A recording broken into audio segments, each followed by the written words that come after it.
What's up, guys? So, I never thought I'd be saying this. We're here in Miami. The gate was 14.14 million. It was a sellout, 19,165 people.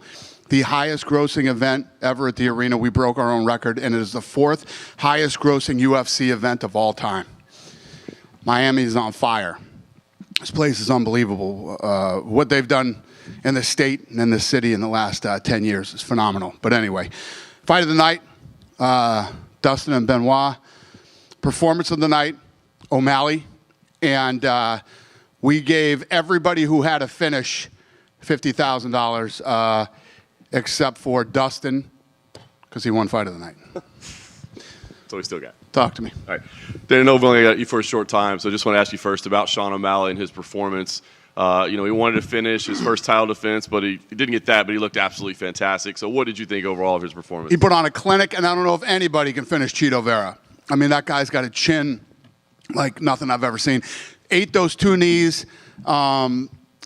Big shots all night. I mean, everybody knows the power that O'Malley has.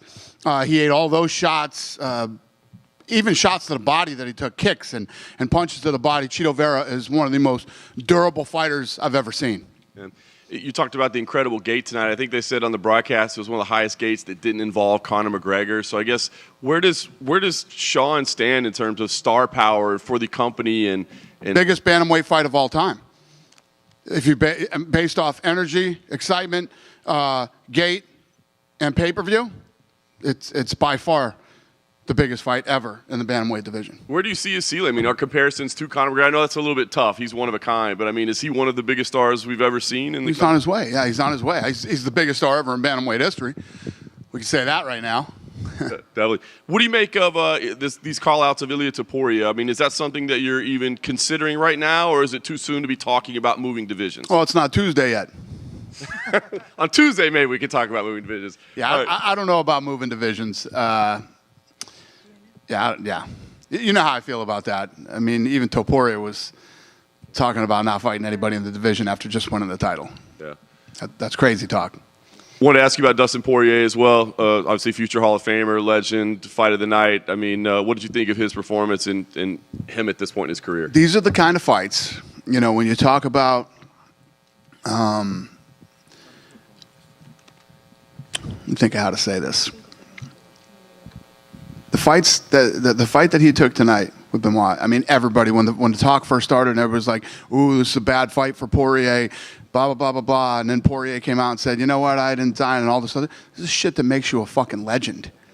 These are legendary fights. When you go in and you face a guy who is a savage and looks like you can't win this fight, or people think you can't win this fight, and then you go in and do it in spectacular fashion the way that he did tonight. A lot of these fighters get very, you've heard it many times in the past. They want me to lose, or they're trying to make me lose. I heard some nutty shit the other day from somebody that I won't even mention, but we don't determine whether you lose or whether you win. You do. What we try to do is put on the best match-made fight that we can possibly do. And that's why big stars are built in the UFC, and legendary fights happen every weekend. Nice.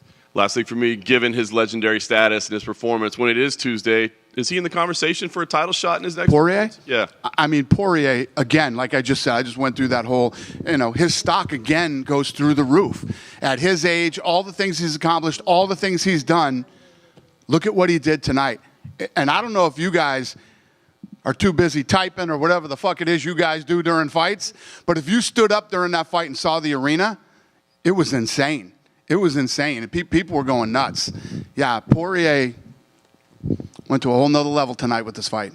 Dana, what did you make of Michael Venom Page's UFC debut? I mean, he shut down Kevin Holland. Kevin Holland looked incredibly frustrated. What did you make of him? Yeah, listen, he's got that style that's very, he's a counter striker and flashy, and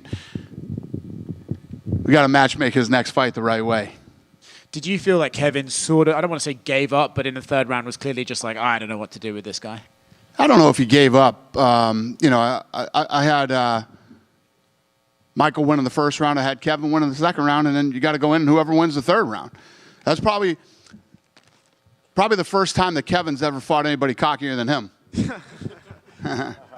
Earlier this week, Mike Tyson has been announced a return to boxing. I know in the past you said you didn't want him to fight again. You tried to talk him out of fighting again. Have you spoken to him about this one? He gets mad when I do this, but Mike's 60, man. I don't know. What do you guys think about it?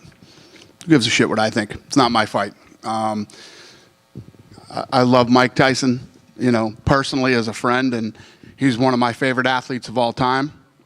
I don't know. Let's see what he can go in there and put together a training camp and come in. And I don't like to see guys fighting it. Be a 31-year age difference during that fight. Just you guys know what I think of that stuff. That said, it is on Netflix, which is a new development, right? Them getting into live sports. Obviously, you have a TV deal coming up soon. I think that Netflix should have gotten into live sports years ago. I think they're late to the game, but they are a force. They're a force, man. And when you look at the amount of homes that they're in worldwide,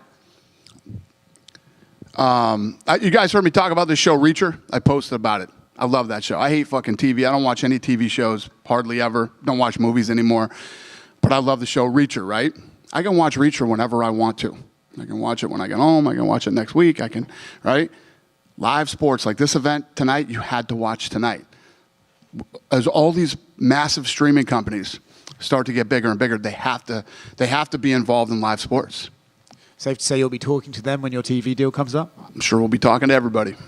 Last one for me. Conor McGregor says he still wants to fight in June, and he also mentioned he wanted to fight Nate Diaz in the Sphere on Mexican Independence Day. Do either of those two interest you?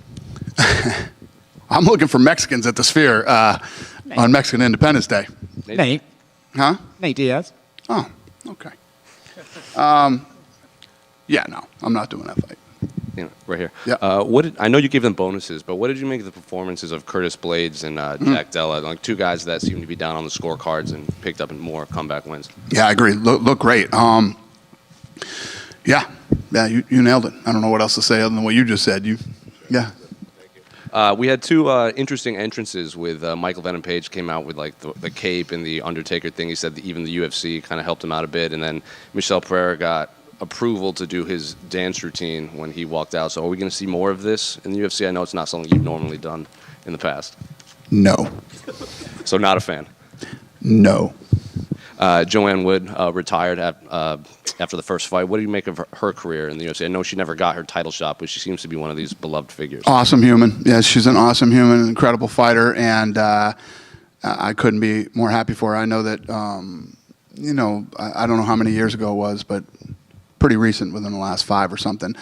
She went through some hard times and some ups and downs that people go through. And she seems like she's in a really good place. She seems like she's really happy in her personal life and obviously happy enough professionally to finally call it quits. So it could not happen to a better human being. Absolutely love her and wish her nothing but the best. Last one for me. In Saudi Arabia, they've been holding a lot of these big boxing events, with the pyrotechnics and all the glitz and glamour. Not something you also do really with the UFC. So are we going to see a lot of that when you do eventually hold your fight card there? So I think the difference is that, and I don't know this for a fact, but I'm just assuming, the boxing events that they're holding, they're their events, and they run all the production and everything else, and they put some money into those things, man. They really do. But when we go there, we'll be running the production. Did you see the boxing match last night? Did you talk to Eddie after it? I did not. I saw it on social media. Yeah. What did you make of that finish in the Francis fight? What do you mean? What did I make? Yeah, what did I make of it? When you saw it, it was. People are saying it's one of the more violent knockouts in boxing history.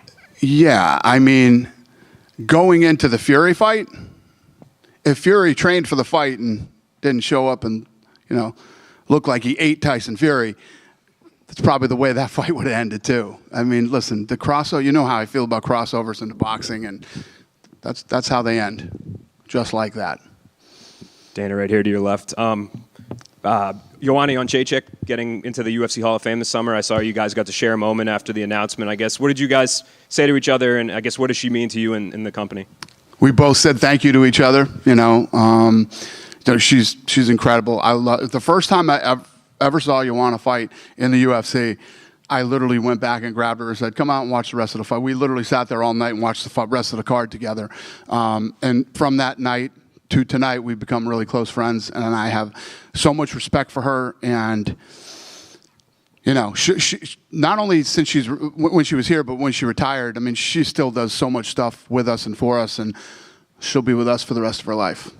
Tonight's card had a 5-round co-main event. I know you guys have done this a few times. More recently, we're seeming to see it more for non-title fights. Is that something that going forward, like, could it be every card that this ends up happening eventually? Well, you know, the problem is that, like, this card tonight, and even more so UFC 300, when you look at most of the fights on the card, you're like, damn, I wish this was 5 rounds. But, you know, you can't do it all the time. But we'll be sitting in the room, we'll think of these fights that is a co-main event, and we're like, well, let's just see if they both want 5 rounds. Or sometimes the fighters ask for 5 rounds. You know, they want to go 5 rounds. So it's sort of just kind of how we feel. But I think as fans, when we have great fights, like as you look through, we ran the first promo tonight for UFC 300.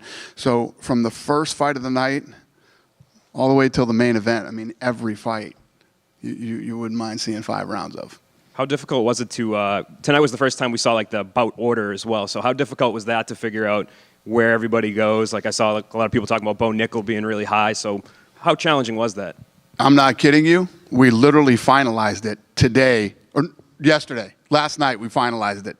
Right after the weigh-ins, we started moving a couple more things around, and then last night we said, all right, this is it. This is the card, because we were announcing it tonight. So if we didn't announce it tonight, we'd probably still be playing with it next week. It is what it is now. There, Dana, over here. Mm-hmm. Just curious what your thought was of just the whole atmosphere tonight. Yeah, the crowd chanting USA, chanting Chito, all different flags from all countries. It was just, what were your thoughts just being here in that atmosphere? It's incredible, brother. I mean, it really kicked off and started at the press conference. The press conference was insane, awesome. Then we roll right into the weigh-ins the next day, and then I knew tonight, you know, as long as some of these, you know, we got our holy shit moments with some of these fights, that it was going to be electric in that place, and it was awesome. Miami is on fire. I mean, I can't say it enough. This city's on fire. It's such a great destination when you talk about everything that makes a place a destination, and then it's become such a huge sports town and now a fight town. We came here. I came here with Anderson Silva, I don't know how many years ago, and we held a press event, and literally there was no press there. And we've put on a couple fights. The gates weren't great, but in the last 10 years, this place has just exploded. And then finally, for me, you mentioned 14 million plus for the gate. Yeah. So is it fair to say that Miami will get another one? You'll come back twice a year rather than once a year? I don't know. I mean, I'd come back next weekend. It's that good. You know what's crazy is that, let me just put it to you this way. Probably the biggest venue you can do in the United States is Madison Square Garden, right? Miami is equal to Madison Square Garden now with numbers. Wrap your head around that and think about that 10 years ago. Would have never imagined it. Your opinion on Robelis de Spain knockout? It's a Cuban giant, 2 meter height. He was debuting tonight here in Miami. Sir, I have no idea what you just said to me. Robelis de Spain, who Spain. yeah, got a knockout tonight. Okay. And your opinion about his performance? Yeah, and knockouts are great. When you go in and you perform at this level, with everything that we were just saying about this place here tonight, the energy, the fans, and you pull off an incredible knockout, it literally doesn't get any better than that. Thank you, sir.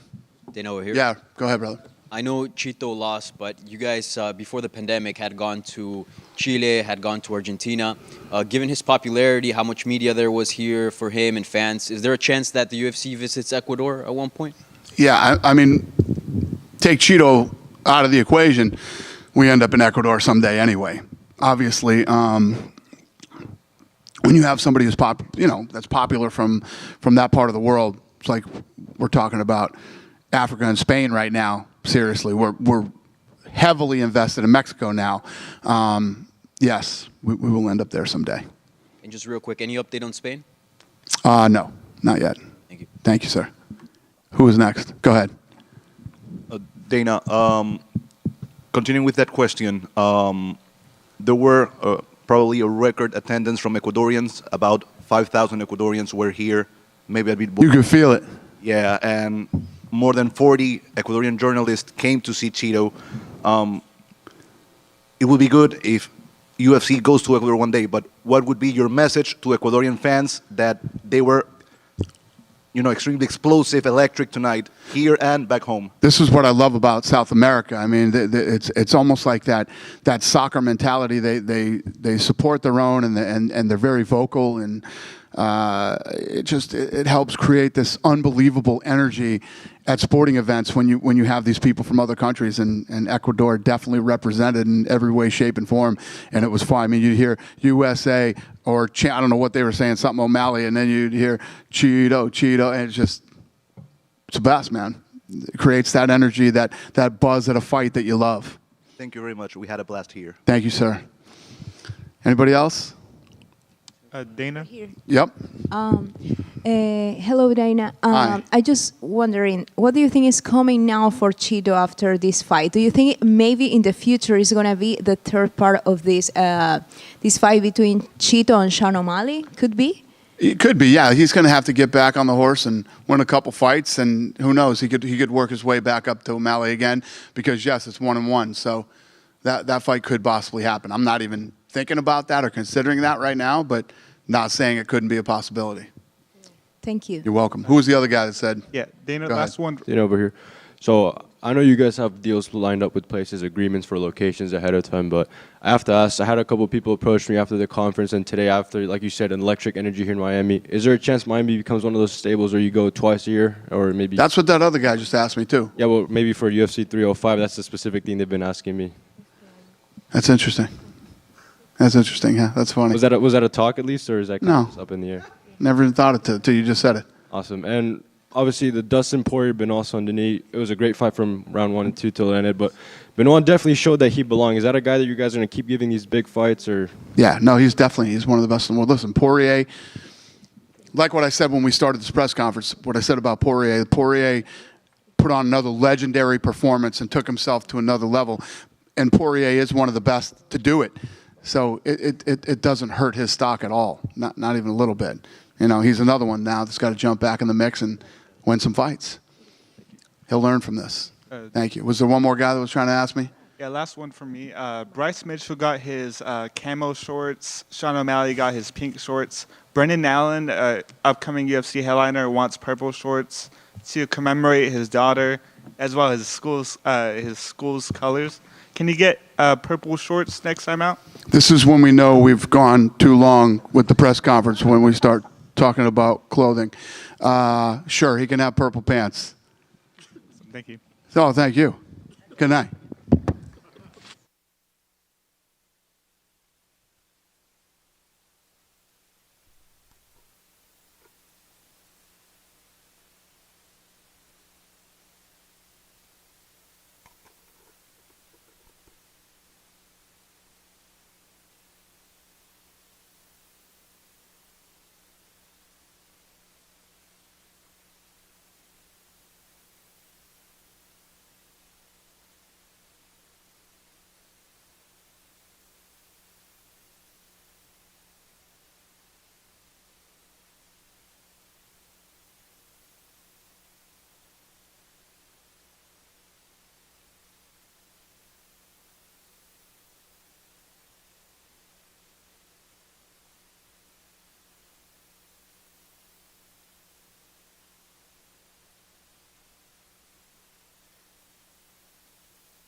What's up, guys? It's a career full of big wins for you, but man, I guess talk to us about where this ranks. Is just your feeling after this victory? Before I answer the question, if Brennan gets purple shorts, I got to get floral. First things first. It feels good, to right the ship, take a chance, fight a guy outside of the top 10 when, I don't even know how many, but my last opponents have been former world champions, huge main events, huge fights, and now got this young guy in his 20s who finished his last 5 opponents representing France, got a lot of momentum behind him and a country behind him, and I'm like, you know what? Let's see if I still got it to fight these young guys, and it feels good, man. It feels good to win. It was a long training camp. It was stressful, had a lot on my back, and it feels good to win. I know you said you were prepared for this to be a battle and knew it would be. It seemed like it was early on. I guess, how difficult were the opening round, and was it different than you expected it would be? No, I thought he was going to want to grapple. I really did. I was surprised at his punching power.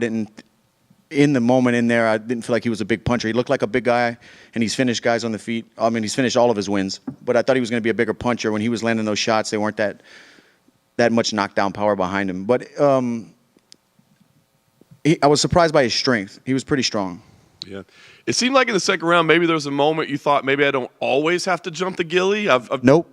I never thought that once. No? Because it looked like it was there. You're like, maybe we should keep it on the feet. I'm having some success with my hands. Yeah. Another thing, too, I thought he was going to be a little bit – he was physically strong, but I thought technically – I know he comes from a judo background. I thought his hips and his grip strength was going to be better against the fence. I took myself down every time. When I was on the mat, it was because I jumped guillotines. And you miss all the ones you don't jump, first of all. But I thought he was going to be a little bit tougher with the takedowns against the fence. Yeah. Last thing for me, you're at a point in your career where you kind of call the shots. You've earned it, right? But, does a title shot, does that matter to you? Is that still the goal, and is that what you would like to see next for yourself, or is it too early to make a call like that? That's the only reason I'm fighting. When I started fighting was to be the world champion, to be the best in the world, undisputed. But we got to see. I got to get home and see what makes sense with my coaches and my wife and my management and just see what's next. I don't know. But, yeah, that's I've done a lot in the sport. I'm not trying to, brag or be boastful, but I've done a lot in the sport, and I've been fighting for a long time. This was like at my 50th or around my, maybe more or right under 50th mixed martial arts fight.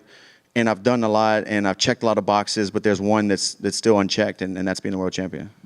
Dustin, I don't know if you heard Dana when he was up here talking about you, but he was saying these are the sort of fights that make you a fucking legend, basically, and that fighting a young and hungry guy is what is important for you. Do you agree with that? Is that why you took this fight? Because you wanted to just be like, well, I know I can compete against these guys who've been around, but this guy might be the new generation. I want to see if I can compete against him. It was kind of a timing thing in the situation of the lightweight division. There wasn't any big names to fight. I wanted to fight, especially coming off of a loss, and nothing was big that they could put together. But this guy's on a streak and has a lot of momentum. And when they offered it to me, that's why we did it. It just there was nothing else at the time. And then I honor what I do, man. And Eddie Alvarez gave me a shot when he was a former champion, and I was an up-and-comer. And you have to do it. That's the nature of what we do.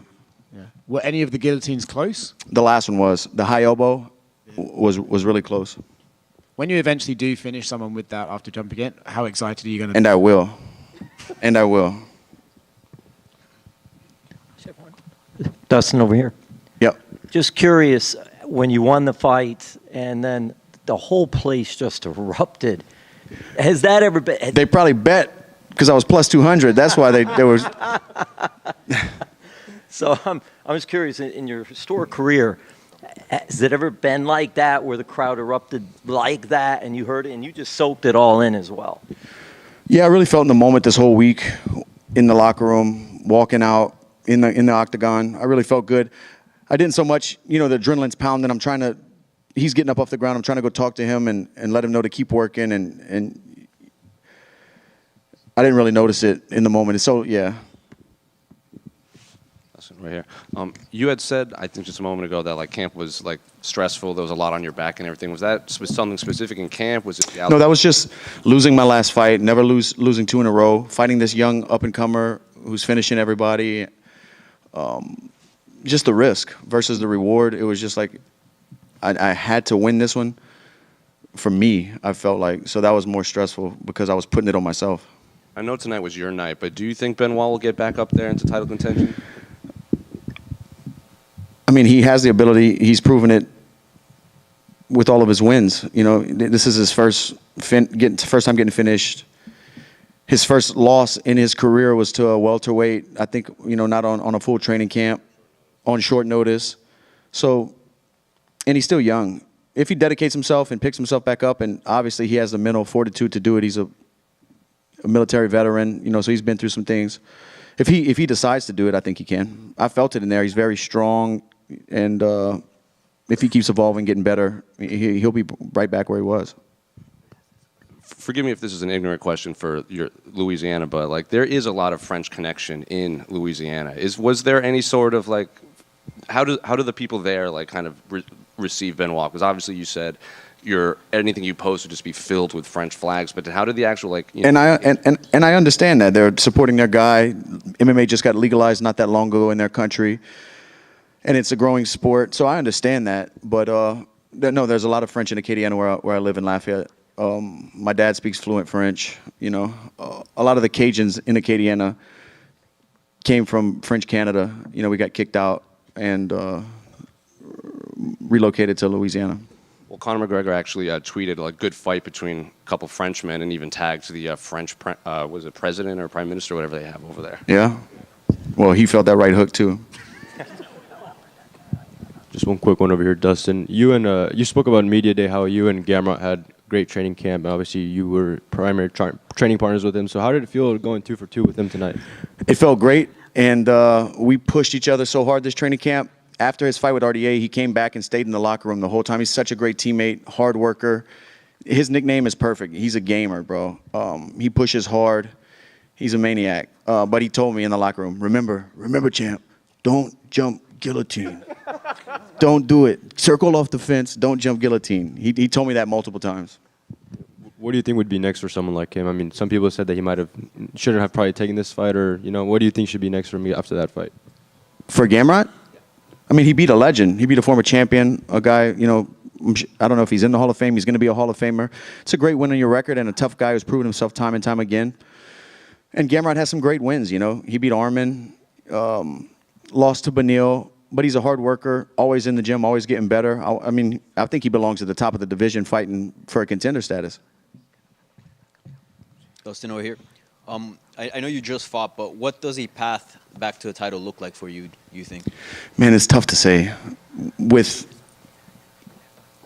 I don't know. The lightweight division has been so murky and not a clear path to anything for anybody. And now it's even more so with Max coming up. Let's say he does beat Gaethje. Does he stay at 55? What's happening? I don't know. I don't know what's next for me, what opponent makes sense, who's available. There's a lot of questions. And I don't know. I know your focus is on the belt, but a lot of people talk about a potential trilogy with Justin Gaethje since you guys are 1-on-1, and a lot of people are still kind of waiting on that Nate Diaz fight because it was booked at one point. A lot of people were excited for that. Do you see any of those two fights happening before your career is said and done? Man, I have no clue. Nate was a fight I always wanted. Gaethje hit me with the Hogan boot, so we might have to do it again. It's tough to say. I don't know. Thank you. Thanks. Dustin, right here to you, right? Speaking of the Hall of Fame, they actually mentioned on the broadcast tonight that's somewhere that you're going to end up someday. And obviously tonight, another fight of the night, and I'll tie in another record. I mean, when you look ahead to that, what does that mean to you to hear that from a broadcast team, especially that has a Hall of Famer on it? We've been talking about it this whole week with my coaches. For the weigh-ins, they announced a future Hall of Famer. Something else this week, they announced me as a future Hall of Famer. I mean, dude, that means a lot to me. That's something special. I'm so happy for Joanna to get in. She earned that for sure. And I'm just happy for her. She's a hard worker and done a lot in the sport, and especially for women's MMA. She deserves to be in there. If that's my destiny, I would love to be along those great names that are in the Hall of Fame. It's kind of surreal, honestly, because time flies by so quick. I just remember being a kid. praying, just give me one chance to fight in the UFC and show these guys what I'm made of, you know. And now we're talking about that. It's just like, it's crazy. At the same time, is it just a little bittersweet almost, where you're like, hey, I'm not done yet. I still got a few things to do.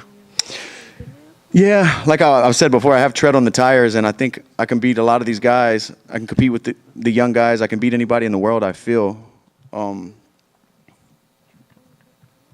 We'll see. I don't know. I don't feel like it's... I'm 35. This is my 30th fight in the UFC, you know? So, we'll see. Thanks. Hi, Dustin. Were the guillotines part of the plan, or just you? No, everyone told me not to jump the guillotine. Mike Brown told me 100 times this week. Gamrot told me a bunch of times in the locker room, at weigh-ins, don't, you know, it was part of my plan. Not the coaches. And I'll jump another one, I promise you. Thank you, guys.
What's up?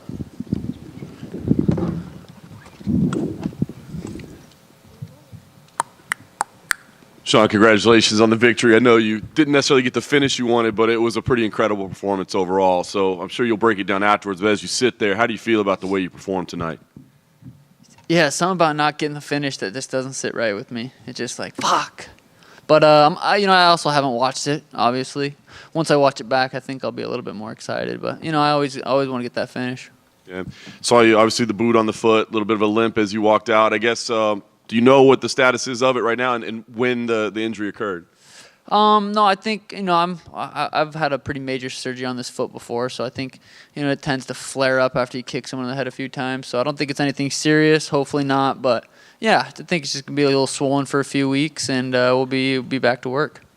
Like you said, great performance. I mean, was there anything that surprised you? I know you knew how durable he was and all those things, but, I mean, was there anything at all that surprised you that happened in there? No, not at all. I mean, I knew I was better than this guy for 3.5 years. I knew the first fight was a fluke, and I proved that. So it felt good. At the end of the fight, you kind of sat down against the cage. I was curious if that was physical because of the foot, or if there was something emotional, just exhaustion after 25 minutes. What was going on there? Fuck! Just hit me with a nice body shot. Tim told me don't sit. You don't need you're winning the fight. You don't need to sit there. But I wanted that finish so bad. I thought I could sit in the pocket and fucking trade. And he hit me with a nice body shot, and I just was like, all right, he whooped his ass. I'm going to sit down and chillax for a little bit. Fair enough. Last thing for me, I mean, you said it in the cage. You'd like to see Poirier. He's a scary guy. It'd be fun. But you said, hey, Marab, if that's the fight everybody wants, we'll do that one too. So how do you make that decision? How do you allow that choice to be made? It's nice having options. It's hard to make a decision right after the fight. We'll see, how it plays out. Talk to the UFC, talk to Hunter, Dana, and, we'll see what happens. Sean, obviously you always took that first loss to Chito kind of like in good nature and always said you're undefeated and stuff. But was there something on your mind about like, I want to prove to everyone that I am actually just way better than this guy?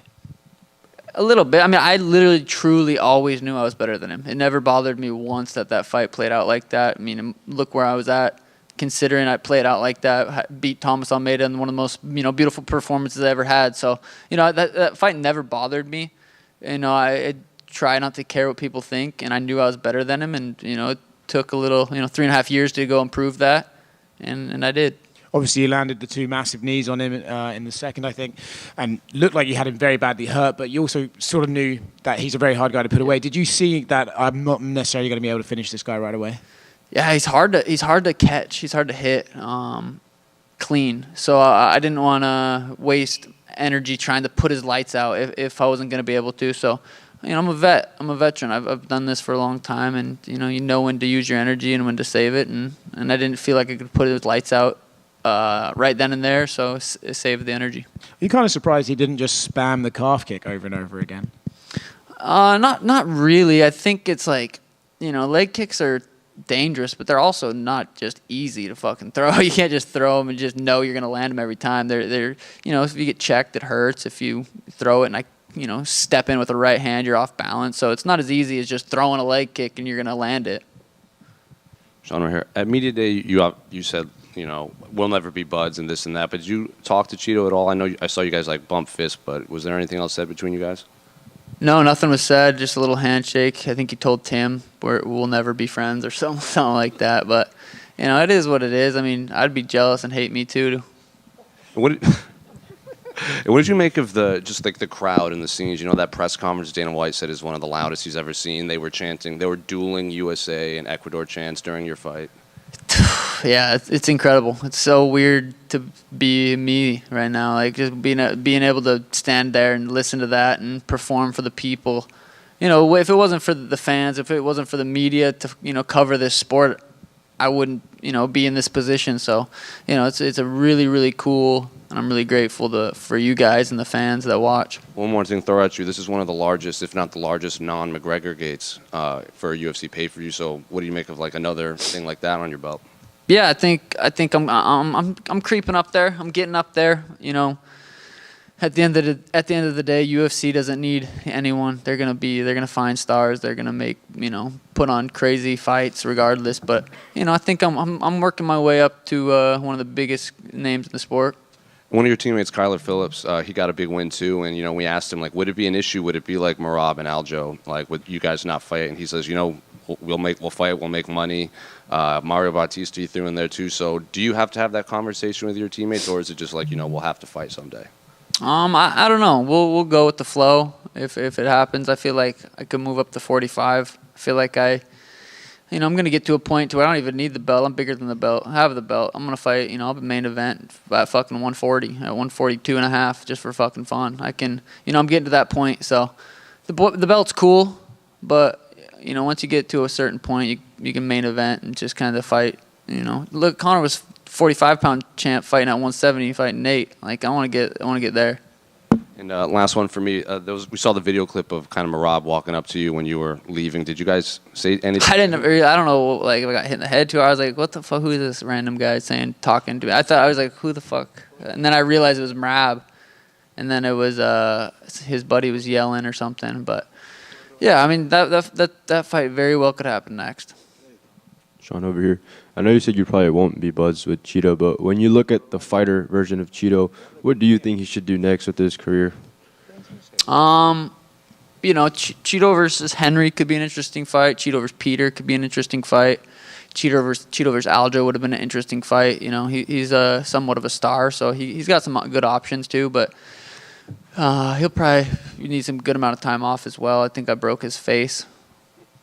Kind of like they just mentioned there with the energy in Miami this whole week. How did it feel not being, the 100% unanimous fan favorite going into this fight week? I know other than that yawn fight week, you were kind of a fan favorite everywhere you went. You know, I show up and perform wherever we're at. I could, fly to Spain and fight Elia. That doesn't bother me. It's cool, having the fans there for me specifically, but it's just cool being a part of it. So that didn't bother me. Sean over here. Hey Sean, I just checked. So congrats for your first title defense, and I just checked all your social media, and everyone writes that you should fight next Merab. And what's your response, just? Next fight, what? So everyone says and everyone comments that you next should fight Merab, and what's your answer, just? Maybe we'll see. Over here, what about the Ilia Topuria fight calls your attention? Is it making history, that second belt? Is it something specifically about him, the undefeated? What is it about him that calls your attention? Yeah, I mean, it's moving up to 45, that's champ versus champ, automatically is huge. Just knocked out Alexander Volkanovski, that's massive. You know, it's just an exciting fight. I'm here for massive fights, and that's what I want to be a part of. So if that's it, sweet. If Merab's it, sweet. You know, I like having options. And you prefer Ilia over Merab? Not necessarily. I mean, I guess if it looks, I mean, technically, I'm not defending a belt, so I don't know about pay-per-view. I would have to talk to the UFC. I don't think that would be an issue. I've always been able to work out something with the UFC. So, you know, if that's the case, that might be a bigger fight. But again, we'll talk and figure it out. And how would you think a fight with Ilia would go? I think a fight with anybody, I win by knockout. Obviously, I didn't knock Chito out, but, you know, don't lose confidence from that. Chito's, you know, so tough. But, yeah, I believe I could put Ilia's lights out. Yeah. And lastly, I know you don't count it, but, you know, technically you guys are one-on-one. Do you see a trilogy happening in the future, or do you feel like you're done with Chito for the rest of your career? Yeah, no, the Sugar State Athletic Commission, they said if I win this fight that they'll take that first fight away. So I'm officially undefeated again, and it feels really good. So we're just 1-0 right now. Sean, right here. This may signal the end of things like it did earlier, but I'm going to ask about your shorts. You've been known to change your hair a fair bit. Are the pink shorts here to stay, or could you change those up too? Yeah, I mean, I like this pink. I'm going to rock it. So if UFC is going to let me keep using the pink, I'm going to keep rocking it. Okay, thanks. Hi, Sean. Do you think your problems with Chito end that today? Also, do you remember the day that you guys talked in a pool in Las Vegas? No, I don't. I've never really had a conversation with Chito other than, I mean, at the PI once, but yeah, I don't know. What about the problems you guys have before it is ended today? I mean, I've never not liked him. I just, you know, he doesn't like me. He's jealous. I get it. It's whatever, but he doesn't like me for some reason. I don't have a problem with it. You will see one more fight with him in the future, maybe? Probably not. Okay, thank you. I think I had a 50-44 at one point, so yeah, probably not. I'm going to the club. Peace.